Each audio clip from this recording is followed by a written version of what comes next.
The diner was loud with laughter, clinking plates, and the hum of small-town gossip. But one man heard something else. Silence.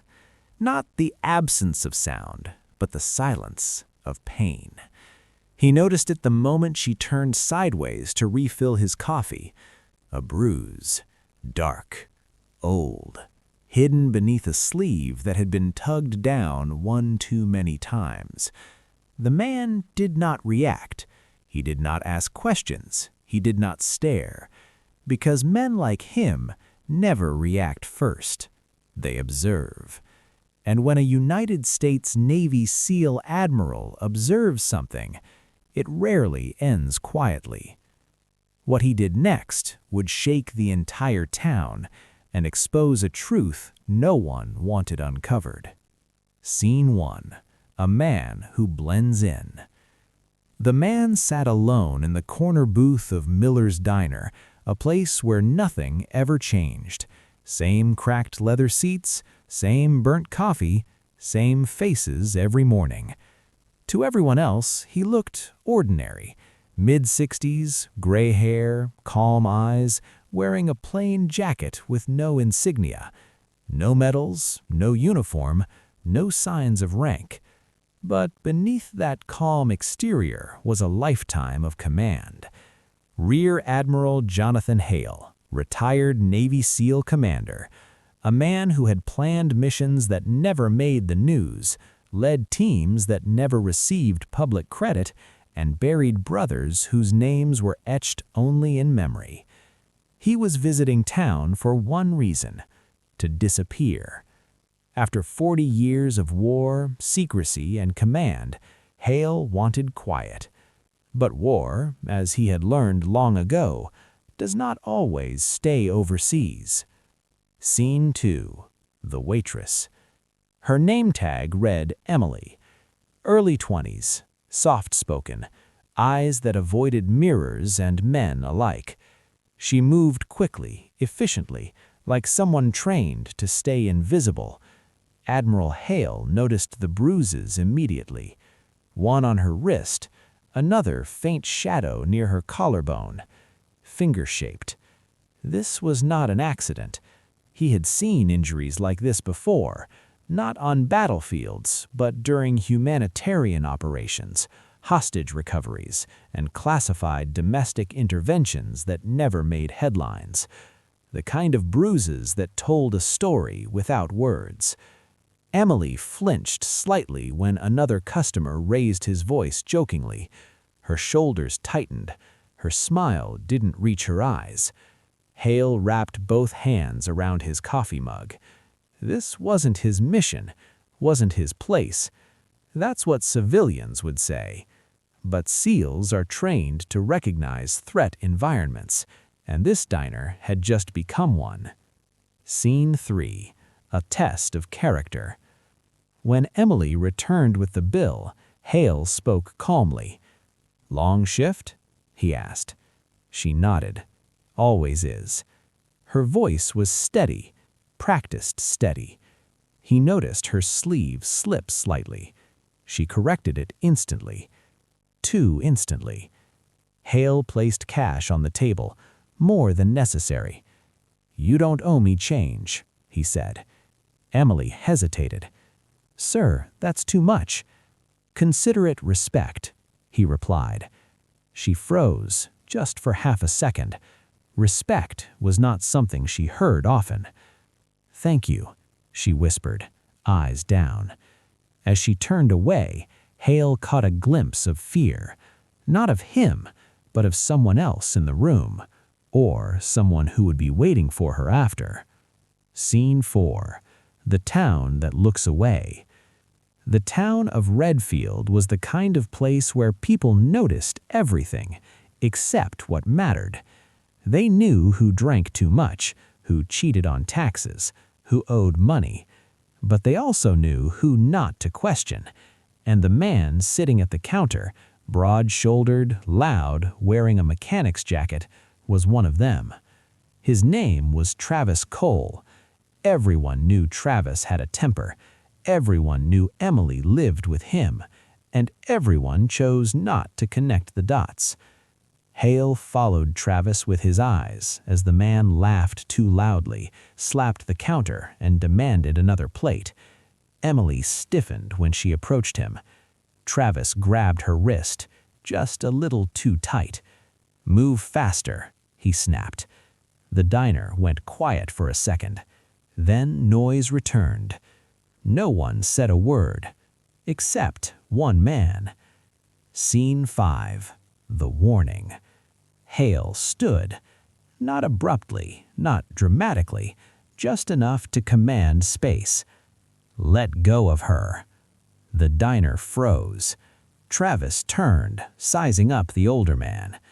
"Mind your business, old-timer." Hale's voice never rose. "It became my business when you crossed a line." Travis scoffed. "You got no idea who I am." Hale met his eyes. "I don't need to." That stare, calm, cold, unblinking, was the same one Hale had used on enemy commanders before issuing final orders. Travis released Emily's wrist slowly, more confused than threatened. Emily backed away, trembling. Hale sat back down. The moment passed, but something had shifted. The diner returned to normal. Plates clattered. Voices rose. Life went on. But for Admiral Jonathan Hale, something had already gone terribly wrong. He had seen the bruises. He had seen the fear. And worse, he had seen how everyone else chose not to. SEALs are trained for one thing above all else: never ignore the threat. That night, Hale didn't go back to his motel. Instead, he sat in his truck across the street from Emily's small, dimly lit apartment building. No binoculars, no weapon visible, just patience. The same patience that once kept him motionless for 14 hours in hostile territory. At 9:47 p.m., Travis Cole's truck pulled in. Hale watched Emily step out of the building to meet him. Her posture changed instantly. Shoulders tight, eyes lowered, hands clenched. They argued, quietly at first. Then Travis shoved her. Not hard, but deliberate. Hale's jaw tightened. In combat, this would already be a confirmed hostile act. He reached for the door handle, then stopped. Not yet. Intervention without evidence was emotion. SEALs operate on certainty. As Hale waited, memories surfaced, memories he thought he had buried. Years ago, in a classified extraction mission overseas, his team rescued a woman held captive by a local warlord. She had bruises just like Emily's. The village had known. The village had stayed silent. Later, Hale learned the woman was killed weeks after the team left. The silence had returned. That failure followed him longer than any war. Tonight, he refused to repeat it. The next morning, Hale returned to Miller's diner. Same booth, same coffee. Emily looked worse. A split lip, a faint limp. Hale did not ask if she was okay. Instead, he said, "You don't deserve what's happening to you." Emily froze. Her eyes filled, not with tears, but with panic. "I don't know what you're talking about," she whispered. Hale leaned back, gave her space. "I won't force you to speak," he said. "But if you ever decide to, I'll listen." She shook her head. "You shouldn't get involved." Hale nodded. "That's what they always say." She looked at him, really looked at him for the first time. "What if he finds out?" she asked. Hale's answer was immediate. Then he made a mistake. The next few days, Hale slowly pieced together the town's dark secret. Questions were asked, indirectly. Neighbors observed. Off the record, a deputy sheriff confirmed. "She's not the first hope." Hale thanked him. This was no longer a random act of violence. This was a systemic problem protected by silence.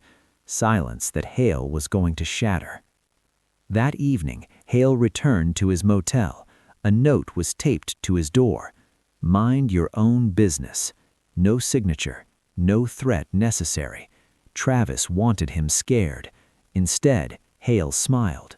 That note confirmed everything. He placed the paper carefully into his pocket. Evidence. The next night, screaming shattered the quiet. Hale was already moving before he fully woke. Across the street, Emily's apartment door burst open. Emily stumbled out, crying. Travis followed. This time, he hit her, in the open. Witnesses peeked through curtains. Phones came out, but no one called the police, except Hale. He stepped between them. "You touch her again," Hale said calmly, "and this ends very badly for you." Travis laughed. "You think you scare me?" Hale looked him dead in the eyes. "I've ended men who thought worse than you." Silence fell. Police sirens approached. Travis backed away, cursing. Emily collapsed. Hale caught her before she hit the ground. Emily finally spoke. She told him everything. The threats, the isolation, the nights locked in fear, and the truth no one in Redfield wanted to admit. Travis Cole didn't just hurt her. He controlled her. And now, Admiral Jonathan Hale knew exactly what he was dealing with. Scene 1. The confession. They sat in the hospital waiting room at dawn. Emily's hands shook as she talked. Travis had taken her phone, controlled her money, followed her to work, threatened to kill her if she ever left. "He said no one would believe me," she whispered, and he was right. Hale listened, not as a soldier, but as a guardian. "This ends," he said. Emily looked at him. "How?" Hale answered honestly, carefully. Scene 2. The strategy. Hale didn't rush. SEALs never do. He contacted people he hadn't spoken to in years. A retired JAG officer, a former NCIS investigator, a domestic violence advocate who owed him a favor. Within 48 hours, a plan formed. Legal, documented, unavoidable. Travis would be exposed, not through fists, but through proof. Scene 3. Bait. Emily agreed to help, on her terms. She returned home under police awareness. A hidden recorder documented every word. A restraining order was quietly prepared. That night, Travis took the bait. "You think that old man can protect you?" he sneered. Emily said nothing. Travis bragged about hitting her, about scaring witnesses, about knowing which officers wouldn't act. Every word was recorded. Hale listened later in silence. Then he stood. The hunt had begun. Scene 4. The Admiral reveals himself. The next morning, Hale walked into the sheriff's office. This time, he did not blend in. He placed his retired military ID on the desk. Rank, name, service history. The room changed. "I'm filing a formal federal complaint," Hale said calmly, "and I expect full cooperation." The sheriff swallowed. "Yes, sir." Scene 5. The collapse. Travis was arrested, resisting, threatening, laughing, until the evidence was played, until witnesses stepped forward, emboldened, until Emily testified. Travis's confidence cracked, then shattered. But predators don't fall quietly. Travis made bail. That night, Hale's motel window shattered. A message. Hale didn't flinch. Instead, he packed his bag. This wasn't over.